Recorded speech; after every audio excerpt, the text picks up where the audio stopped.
नमस्कार, आपके साथ मैं अनामिका अजय मिश्रा हाजिर हूं हमारा खास कार्यक्रम रिपोर्टर डायरी लेकर। शुरुआत हम उस कानून से करेंगे जिसको लेकर सड़क से संसद तक हमने संग्राम देखा और आखिरकार राष्ट्रपति की मंजूरी के बाद अब एंटी पेपर लीक बिल कानून बन चुका है।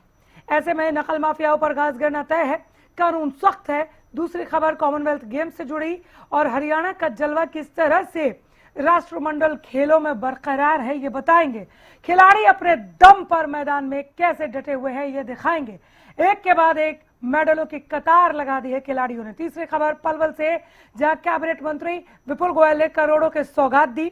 चौथी खबर महंगाई के बीच राहत से जुड़ी है, सरकार ने कमर्शियल सिलेंडर से जुड़ी ये खबर भी हम दिखाएंगे कि सरकार ने किस तरह से कीमतों में कमी की है। पांचवी खबर मौसम से जुड़ी है, हरियाणा में बदलते मौसम के बीच येलो अलर्ट जारी किया गया और कई इलाकों में भारी बारिश की संभावना भी जताई गई है, किसानों को चेताया गया है।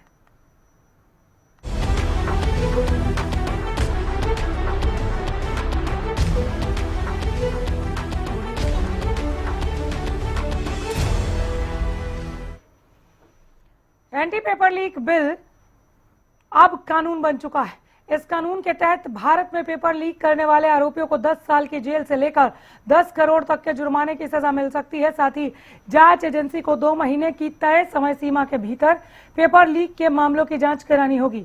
बीते कुछ दिनों से चल रहे भारी विरोध के बाद अब इस बिल को पहले लोकसभा और राज्यसभा से पास करवाया गया था। अब देर रात राष्ट्रपति द्रौपदी मुर्मू ने बिल को मंजूरी दे दी है। इसके साथ ही यह कानून अब लागू हो गया है। इस कानून के लागू होने के बाद देश भर के बच्चों की निगाह इस पर है, क्योंकि यह कानून सिर्फ पेपर लीक के रोकथाम के लिए नहीं बल्कि पेपर लीक के दोषियों पर सख्त कार्रवाई को लेकर भी जाना जाएगा।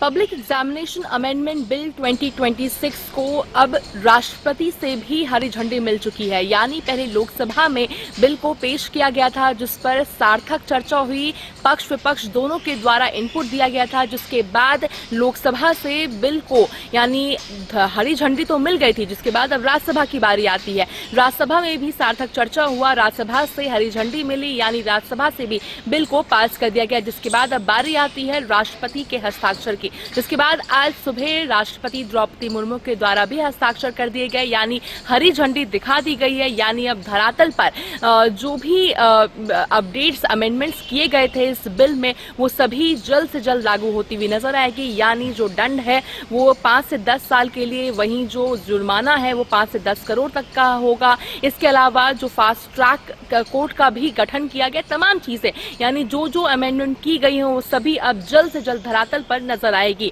क्योंकि अब राष्ट्रपति की तरफ से भी जो हरी झंडी है वो इस बिल को दिखा दी गई है। दिल्ली से हरियाणा न्यूज के लिए अपराजिता श्री।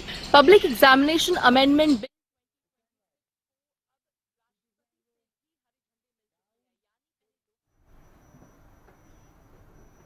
कॉमनवेल्थ गेम्स में हरियाणा का जलवा बरकरार है। कॉमनवेल्थ गेम्स में भिवानी की बेटियों का कमाल रखा है, धमाल रखा है।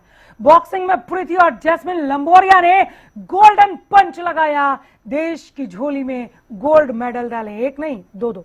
कॉमनवेल्थ गेम्स में 2 गोल्ड मेडल और आ गए। 54 किलोग्राम भार वर्ग की बॉक्सिंग में प्रीति ने गोल्ड मेडल जीत लिया।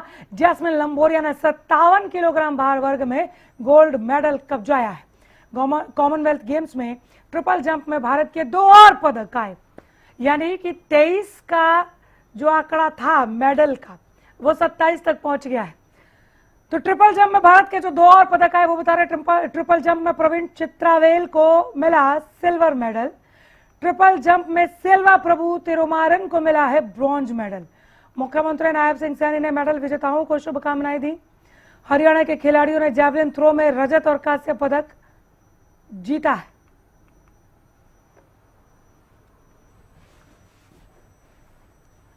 नीरज चोपड़ा को रजत पदक यानी कि सिल्वर मेडल मिला है और यशवीर सिंह ने ब्रॉन्ज मेडल कब्जाया है जैवलिन थ्रो में।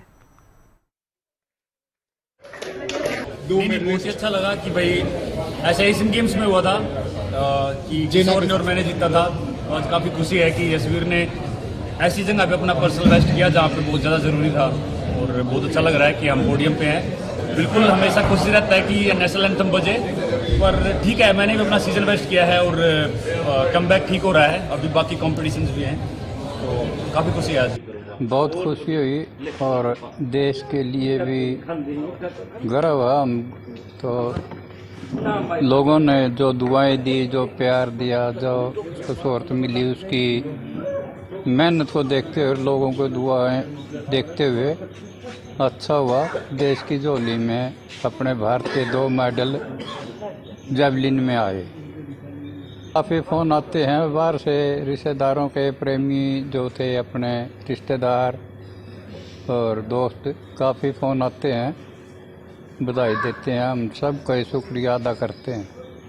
हमारे देश के लिए और एक गौरवशाली पल लेकर आए हैं बच्चे, और सबसे अच्छी बात है कि इसमें सिल्वर और ब्रॉन्ज दोनों इंडिया के आए हैं और दोनों हरियाणा से ही हैं। दोनों हरियाणा से हैं। हवाएं रात को भी तेज थी, तो बड़ी विषम परिस्थितियों में मेडल आए हैं ये।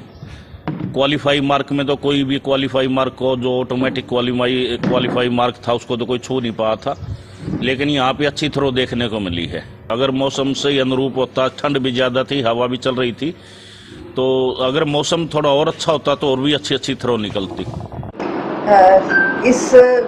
उसके विजय पर हमें राष्ट्र का गौरव का विषय है, प्रदेश के लिए गौरव का विषय है, हमारे जिले के लिए गौरव का विषय है और हमारे विश्वविद्यालय के लिए अति गौरव का विषय है कि हमारी छात्रा ने इतने अच्छे स्तर पर अपना उत्कृष्ट प्रदर्शन दिखा, ब्रॉन्ज मेडल जीता है। मैं मुख्यमंत्री जी को भी और जिले के सभी लोगों को मुबारकबाद देती हूँ इस बात के लिए। और जिस तरह का हमारा स्वप्न है सरकार का कि हरियाणा जो है वो अभी भी उत्कृष्ट दिखा रहा है प्रदर्शन खिलाड़ियों का, आने वाले समय के अंदर और इनकी प्रदर्शन में बेहतरी मिलेगी हमें, ऐसा मुझे विश्वास है। इस मौके पर मैं सीमा को विशेष रूप से बहुत बहुत बधाई देती हूँ, उसके परिवारजनों को बधाई देती हूँ, क्योंकि उनकी लगन के साथ साथ उनके परिवार का भी बहुत बड़ा सहयोग उनको मिला है। और मैं उनके टीचर सुरेश मलिक जी, संपूर्ण विश्वविद्यालय को मुबारक देती हूँ।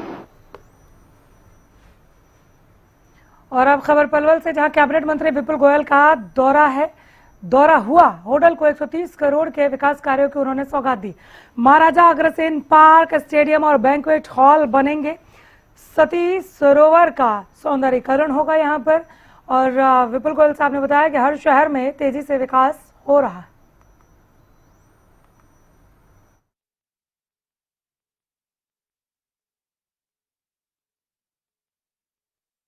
हरेंद्र राम लोकन जी ने, चाहे स्टेडियम की बात हो, चाहे बैंकेट हॉल की बात हो, चाहे सती माता के जो हमारा ऐतिहासिक तालाब है उसके जीर्णोद्धार की बात हो, और डेवलपमेंट के खाके तो तैयार कर रखे कराए हैं। लेकिन एक लंबित बड़ी योजना महाराजा अग्रसेन पार्क की बात है, आज इस पर बैठकर डिस्कशन हुआ है। विधानसभा में मैंने आश्वासन दिया था कि महाराजा अग्रसेन पार्क यहाँ पर बनाया जाएगा, तो उसके तहत मैं यहाँ पर आया हूँ। और जितने भी जो होटल के डेवलपमेंट के काम हैं, जो भी विधायक जी अपने हरेंद्र राम लोकन जी भेजेंगे, उनको बिल्कुल अपनी तरफ से पूरा करके माननीय मुख्यमंत्री जी तक भिजा के और उनमें मोहर लगाई जाएगी और होटल के विकास में कोई कमी नहीं छोड़ेगी। हरियाणा सरकार में कैबिनेट मंत्री विपुल गोयल ने होडल का दौरा किया और साथ ही करोड़ों रुपए की सौगात दी। उन्होंने धार्मिक स्थल सती सरोवर व गड़ी पट्टी का भी दौरा किया। होडल विधायक हरेंद्र सिंह ने धन्यवाद व स्वागत करते हुए कहा कि इससे पहले मंत्री जी ने 100 करोड़ रुपए की राशि होडल शहर के विकास कार्यों के लिए दी थी और अब भी 130 करोड़ रुपए की राशि शहर के कायाकल्प के लिए दी है। उन्होंने कहा कि इस राशि से महाराजा अग्रसेन बैंकेट हॉल व एक खेल स्टेडियम बनाए जाएंगे। साथ ही उन्होंने कहा कि सती सरोवर धार्मिक स्थल से लोगों की आर्थिक आस्थाएं जुड़ी हुई हैं, इससे उसका सौंदर्यीकरण कराया जाएगा और साथ ही सती सरोवर का तालाब भी भर। नए महीने की शुरुआत अच्छी खबर के साथ हुई है। सरकार ने 19 किलोग्राम वाले कमर्शियल एलपीजी सिलेंडर की कीमतें घटा दी।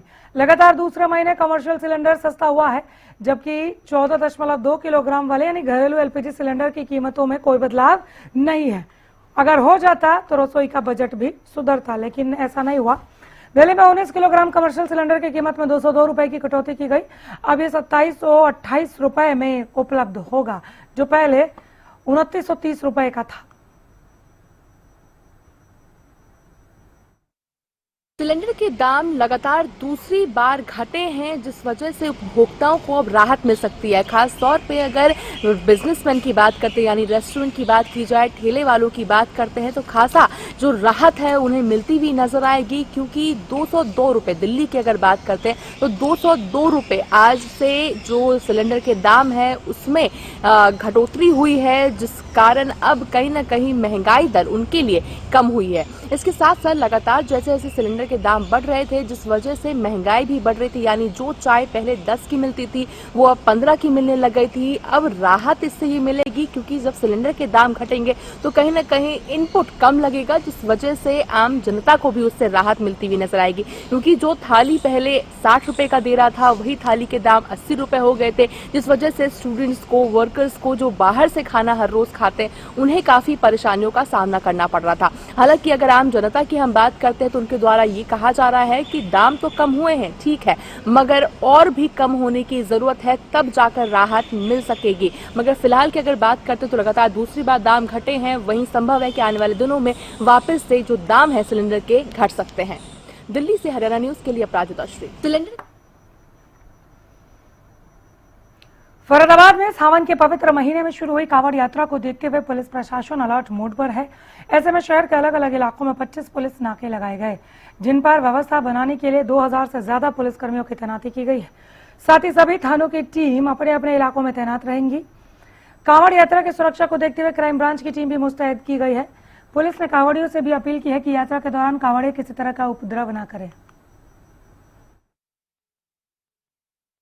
सावन के माह में भोले के भक्त अपनी कावड़ लेकर अपने अपने गंतव्य तक पहुंचते हैं और भोले के शिवलिंग पर उस जल को चढ़ाते हैं। लेकिन उससे पहले का दृश्य मैं आपको दिखा दूं, यहाँ फरीदाबाद में जगह जगह नाकेबंदी, कावड़ी लेकर जो आ रहे हैं कावड़ियों के लिए यहाँ पर नाकेबंदी की गई, ताकि उनको किसी तरह की कोई परेशानी ना हो। जगह जगह जो है एक अलग से रास्ता यहाँ पर बनाया गया है, जो दिल्ली से लेकर और आगे सीकरी तक जाता है। जहाँ तक कि फरीदाबाद का एरिया है, वहाँ तक के लिए तमाम जो है पुलिसकर्मी भी तैनात किए गए हैं। और ट्रैफिक SHO हैं अनुज कुमार, इनसे हम जान लेते हैं। अनुज जी, आखिर किस तरीके की व्यवस्था है, कितने पुलिसकर्मी ड्यूटी पर लगाए गए? हमारे यहाँ 2000 के करीब पुलिसकर्मी हमने कावड़ ड्यूटी के लिए लगाए हैं, जिनमें 300 ट्रैफिक पुलिसकर्मी हैं और बाकी कुछ महिला पुलिसकर्मी है, ERV है, राइडर है, क्राइम ब्रांच की टीमें भी हैं और सादी वर्दी में। नाके कितने लगाए गए? 25 नाके हमने कावड़ ड्यूटी के लिए लगाए। कहाँ कहाँ लगेंगे नाके? हमारे आगरा केनाल के साथ सेहतपुर दुर्गा बिल्डर, सेहतपुर, पल्ला, एतमादपुर, बडौली पुल, तिगांव पुल, IMT पुल, चंदावली पुल, सोतई पुल से फिर ये टर्न लेकर जाट चौक, जाजरू, साहूपुरा चौक, जाजरू, मलेरना, केली बाईपास और सीकरी तक। तो रूट की बात करें, क्या केवल एक रूट ये बनाया गया है? इसके अलावा मेन तो हमारा यही आगरा कैनाल के साथ वाला रोड है, कावड़ियों के लिए यही मेन पैदल यात्रा उनके लिए बनाया गया है। जो डाक कावड़ लाते हैं उनके लिए? डाक कावड़ तो अपने नेशनल हाईवे से GT रोड से जाएंगे, बदरपुर बॉर्डर से, तो उनके लिए भी कोई व्यवस्था की है? हाँ, उनके लिए भी हमारी ड्यूटी तो लगी हुई है, GT रोड पे हमारी ड्यूटी लगी हुई है सीकरी तक। इसके अलावा और क्या कुछ जिम्मेदारियां आपको सौंपी गई हैं? ये है कि इसमें कोई भी व्हीकल, हमने ये है कि कोई प्राइवेट व्हीकल इस रूट पर, जो हमने रूट इसके लिए आरक्षित किया है डाक कावड़ के लिए, कोई और वाहन इस पर नहीं चले।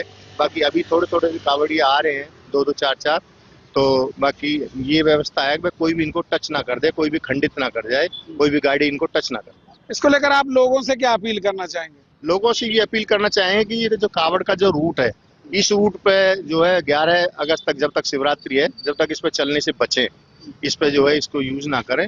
और ये धार्मिक आस्था का पर्व है, इसको सभी अपने सम्मान पूर्वक इनको जो मनाएं और इनको इज्जत दें। कई कावड़िए हाथ में बेसबॉल के डंडे और हॉकी लेकर भी चलते हैं, ऐसे कावड़ियों के लिए आपकी तरफ से क्या? उनके लिए ये है कि वो अपना बेसबॉल और हॉकी डंडे वगैरह लेकर नहीं चले, हमारी उनसे रिक्वेस्ट है। नहीं तो फिर अगर इस तरह के हुड़दंगी अगर कावड़ के साथ आएंगे तो उनके पे तो एक्शन लिया जाएगा। एक्शन लिया जाएगा। इसके अलावा बात करें सर, लगातार जिस तरीके से जब कावड़िया ज्यादा आते हैं उस समय क्या किस तरीके की व्यवस्था रहेगी, क्योंकि अंदर भी जाते हैं शहर में? हाँ, अंदर शहर में है, कुछ जाते हैं अंदर, बाकी वहाँ भी हमारी ड्यूटी लगी हुई है। उधर वहाँ अंदर जो जाने वाले हैं, जैसे सोना की तरफ जाने वाले हैं, बड़खल चौक से होते हुए, बड़खल से अनखीर, सैनिक कॉलोनी मोड़, पाली दौद से होते हुए सोना की तरफ जाएंगे। और वहीं से ऐसे ही जिनको गुड़गांव की तरफ जाना है बड़कल से अपने मांगरवाड़े रूट से होते हुए गुड़गांव अपने। ट्रैफिक व्यवस्था चरमराए नहीं, इसको लेकर भी क्या कोई पहले से रूट डाइवर्ट किया गया है? हाँ, रूट डाइवर्ट का हमने प्लान बना लिया है और उसमें हमने प्रेस नोट भी जारी कर दिया है और उसमें हमने कैली से और केएमपी से केजीपी से वो हमने वो डाइवर्ट करा है और वैसे बड़कल से शूटिंग रेंज होते हुए और जिनको गुड़गांव जाना है एमवीएन से पाली चौकी होते हुए मांगर की तरफ निकल। भारी वाहनों की भी नो एंट्री? हाँ, भारी वाहनों की इसमें कावड़ रूट पर पूरे नो एंट्री। पूरी नो एंट्री। तो आप देख सकते हैं कि तमाम जो पुलिसकर्मी हैं अपनी ड्यूटी पर तैनात हैं और लगातार जब भी, हालांकि अभी कांवड़िए इक्के दुक्के आ रहे हैं, लेकिन जो भी आता है उसको तमाम जो पुलिसकर्मी हैं बड़े ही एहतियात से यहाँ से जो है आगे की तरफ भेज रहे हैं और लगातार इसको लेकर 2000 से ज्यादा पुलिसकर्मी तैनात किए गए हैं। चाहे क्राइम ब्रांच की बात करें या महिला पुलिसकर्मियों की बात करें, वो तमाम पुलिसकर्मी इस समय ड्यूटी पर लगाए गए हैं ताकि किसी भी कांवड़िए को किसी तरह की कोई परेशानी ना हो। फरीदाबाद से हरियाणा न्यूज के लिए राजेंद्र दैया। बहादुरगढ़ के रेलवे रोड के पास बाजार में चोरों ने बीती रात 3 दुकानों में सेंध लगाकर नकदी और सामान चोरी कर लिया, जबकि अन्य 2 दुकानों में भी चोरों ने सेंध लगाने का असफल प्रयास किया। पीड़ित दुकानदार ने बताया कि कृषि यंत्र, कढ़ाई, तसले समेत 2 लाख रुपए की नकदी की चोरी की गई। वहीं वारदात से व्यापारियों में रोष देखने को मिला है। और कुछ 60-70 किलो का नया पीतल था वो उठा के ले गई। कितना नुकसान हुआ है? नुकसान ये लगा लो भाई साहब, मेरा समथिंग 1 और 1.5 लाख के बीच में। कितनी दुकानों में हुई है? ये हमारी 4 दुकानों में चोरी हुई है। 3 दुकानों में जी। एक तो मेरी ओके तम्बाकू की दुकान है जी, और एक ये कंस्ट्रक्शन की है, ये आपके कढ़ाई, तसले वसले, बारी बूरी, ये जो कंस्ट्रक्शन में काम आती है, और एक कपड़े वाली में। पहले भी हुई है? हाँ, पहले भी हुई थी जी। 3 दुकानों में पीछे से दीवार तोड़कर सेंध मारी हुई है, जिसमें कि तम्बाकू वाली दुकान में पीतल के टैंक वगैरह करीब 80-90 हज़ार रुपये का नुकसान हुआ है। देहाती भंडार में जो कृषि यंत्र, पाइप, त्रिपाल, कढ़ाई, तसले वगैरह 2 से 2.5 लाख रुपया कैश व सामान का नुकसान हुआ है। दिव्या गारमेंट में भी करीब 20-25 हज़ार का नुकसान हुआ है। वह अन्य 2 दुकानों में सेंध मारी की, बाकी उसमें सफल ना हो पाए। बहादुरगढ़ में चोर बेखौफ होकर लगातार चोरी की घटनाओं को अंजाम दे रहे हैं। बहादुरगढ़ के रेलवे रोड, जो बहादुरगढ़ के सिटी थाना से महज 500 मीटर की दूरी पर है, वहां पर अग्रसेन मार्केट की 3 दुकानों में लाखों रुपए की नकदी और सामान पर चोरों ने हाथ साफ कर दिया। दरअसल वैश्य स्कूल की तरफ से दुकान में सेंध लगाकर दुकान की पीछे की दीवार तोड़कर चोर दुकान के अंदर घुसे। लगातार 3 दुकानों में चोरी की गई और 2 दुकानों में भी, अन्य 2 दुकानों में चोरी का प्रयास किया गया, लेकिन चोर वहां सफल नहीं हुए। देहाती भंडार, देहाती तंबाकू भंडार और दिव्या गारमेंट्स में चोरी की गई है, जहां से तंबाकू के जो हुक्के होते हैं उनकी टंकियां, पीतल का सामान, 2 लाख से ज्यादा की नकदी और कपड़े चोरी किए गए हैं। पुलिस को सूचना दी गई है, पुलिस ने जांच पड़ताल शुरू कर दी है। आसपास के सीसीटीवी फुटेज भी खंगाले जा रहे हैं, लेकिन अभी तक चोरों का सुराग लगाने में पुलिस कामयाब नहीं हुई है। दरअसल इन्हीं दुकानों में तकरीबन 10 माह पहले भी चोरी का प्रयास हुआ था। इसके अलावा भी बहादुरगढ़ में अलग अलग जगह पर चोरी के वारदातें हो चुकी हैं, लेकिन पुलिस चोरों तक पहुंचने में अब तक कामयाब नहीं हुई है। प्रवीण कुमार धनखड़, हरियाणा न्यूज। हरियाणा में मानसून का असर जारी है। भारत मौसम विज्ञान विभाग के अनुसार आज पंचकुला, अंबाला और यमुनानगर में भारी बारिश की संभावना को देखते हुए येलो अलर्ट जारी किया गया है। इन जिलों में गरज चमक के साथ तेज बारिश हो सकती है। वहीं प्रदेश के बाकी हिस्सों में हल्की से मध्यम बारिश के आसार हैं। मौसम विभाग का कहना है कि 3 और 4 अगस्त के से मानसून एक बार फिर सक्रिय होगा।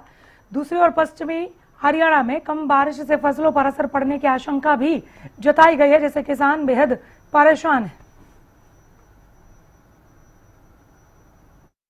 फरीदाबाद में कभी धूप हो रही है तो कभी छांव हो रही है और कहीं ना कहीं उमस भरी गर्मी से लोग जो है काफी परेशान हैं। आप देख सकते हैं फिलहाल की अगर बात करें तो टेम्परेचर भी 33 डिग्री के लगभग बना हुआ है, लेकिन उमस भरी गर्मी के कारण लोगों को अपने गंतव्य तक पहुंचने में खासी परेशानी का सामना करना पड़ता है। लगातार गर्मी के कारण कई तरह की जो बीमारियां हैं वो भी फैलने का खतरा बना हुआ है। ज़्यादातर अस्पतालों में खांसी, जुखाम और बुखार के मरीज जो है काफ़ी संख्या में पहुंच रहे हैं और हालांकि बरसात का अंदेशा भी बना हुआ है। आसमान में हल्के बादल छाए हुए हैं, लेकिन फिलहाल की अगर बात करें तो उमस भरी गर्मी के कारण काफ़ी परेशानी का सामना करना पड़ रहा है लोगों को। और साथ ही जिस तरीके से ऐसे मौसम में जब बिजली के कट लगते हैं तो बिजली के कटों के कारण भी काफ़ी दिक्कतों का सामना होता है। पिछले दिनों आई बरसात के कारण जगह जगह पानी जो भरा था उसके कारण भी अब मच्छरों का आतंक लगातार जो है बढ़ता हुआ दिखाई दे रहा है। मच्छरों के आतंक के कारण जब बिजली चली जाती है तो और ज़्यादा परेशानी उठानी पड़ती है। हालांकि स्वास्थ्य विभाग की तरफ से दावा किया गया है कि जो कई सारी टीमें हैं वो लगातार धरातल पर जाकर काम कर रही हैं और करीब 200 से ज़्यादा लोगों को नोटिस भी स्वास्थ्य विभाग की तरफ से दिए गए हैं कि उनके घरों की छत पर जो पानी भरा हुआ मिला था उसको लेकर जवाबदेही उनकी तय की गई है कि आगे से इस तरीके की पानी जो है छत पर नहीं भरना चाहिए, ताकि जो मच्छरों को पनपने से जो पनपते हैं उनको रोका जा सके। और कहीं ना कहीं मच्छरों के कारण भी कई तरह की बीमारियां जो है ऐसे मौसम में पनप जाती हैं। लेकिन फिलहाल की अगर बात करें तो उमस भरी गर्मी के कारण लोगों को जिस तरीके की दिक्कतें हो रही हैं उससे कहीं ना कहीं लोग भी परेशान हैं और साथ ही बिजली के कटों से भी लोगों को काफी परेशानी का सामना करना पड़ रहा है। फरीदाबाद से हरियाणा न्यूज के लिए राजेंद्र दैया। दिल्ली एनसीआर के साथ साथ अब पलवल में भी मानसून की शुरुआत हो चुकी है। पिछले दिनों कई गर्मी और उमस के कारण जिन लोगों को परेशानियों का सामना करना पड़ा था, अब कहीं ना कहीं लोगों को गर्मी से राहत मिलेगी। रिमझिम बारिश शुरू हो चुकी है, सड़कें मैं आपको दिखा दूं गीली होनी शुरू हो गई हैं। वहीं जो लोग गर्मी से, भारी उमस से पिछले कई दिनों से बहुत परेशान थे, अब कहीं ना कहीं उन लोगों को राहत मिलेगी। कहीं ना कहीं लोगों में खुशी की लहर भी है। मॉनसून तो आया और गर्मी जो है वो बहुत ज्यादा पिछले कई दिनों से बहुत ज्यादा उमस और गर्मी पड़ रही थी। अब कहीं ना कहीं लोगों को मॉनसून से राहत मिलेगी। वहीं मैं आपको बता दूं कि किसानों के चेहरे पर खुशी भी देखी जा सकती है, क्योंकि ये जो मॉनसून है, इस मॉनसून में खरीफ की फसलें जैसे धान है, गन्ना है, इन फसलों को पानी की आवश्यकता होती है।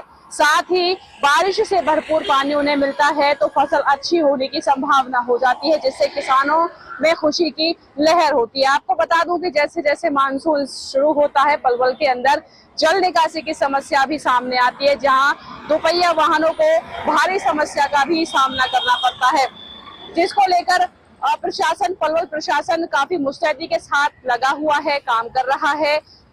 2 घंटे की मूसलाधार बारिश में पलवल की सभी सड़कों, गलियों, अगर मैं कमेटी चौक की बात करूं, हुड्डा चौक की बात करूं, किटवाड़ी चौक की बात करूं, तो यहाँ 2 घंटे में ही भारी जल भराव सड़कों पर देखा जा सकता है। साथ ही वही प्रशासन की तरफ से व्यवस्था की गई है, तुरंत मशीनों के द्वारा पानी को निकाला जाता है। मेरा बहुत अच्छा मौसम पलवल के अंदर हो रहा है। धीरे धीरे जो है बूंदाबांदी शुरू हो चुकी है। लोगों की आस है कि कहीं ना कहीं अब मूसलाधार बारिश होगी। किसानों को आस है कि कहीं ना कहीं मूसलाधार बारिश से उनकी फसलों को भी अच्छा जो है मॉनसून के दौरान अच्छी फसल उनकी होने की संभावना उन्हें लग रही है, क्योंकि मानसून शुरू हो चुका है। पलवल में सुहावना मौसम शुरू हो चुका है। आप देख सकते हैं किस तरीके से लोग यहाँ पर बारिश, हल्की बूंदाबांदी का जो है वो लुत्फ उठा रहे हैं। सड़कें भी धीरे धीरे गीली होनी शुरू हो गई हैं, क्योंकि यहाँ पर बरसात आज शुरू हो गई है। पिछले काफी लंबे समय से लोगों में गर्मी की वजह से, उमस की वजह से काफी लोग परेशान थे। पलवल में भारी बारिश का जो है लोग इंतजार कर रहे हैं, ठंडे मौसम होने का इंतजार कर रहे हैं। उनका इंतजार अब खत्म होते नजर आ रहा है। मैं पलवल से कैमरामैन दीपक के साथ ज्योति खंडेलवाल। दिल्ली एनसीआर के साथ साथ अब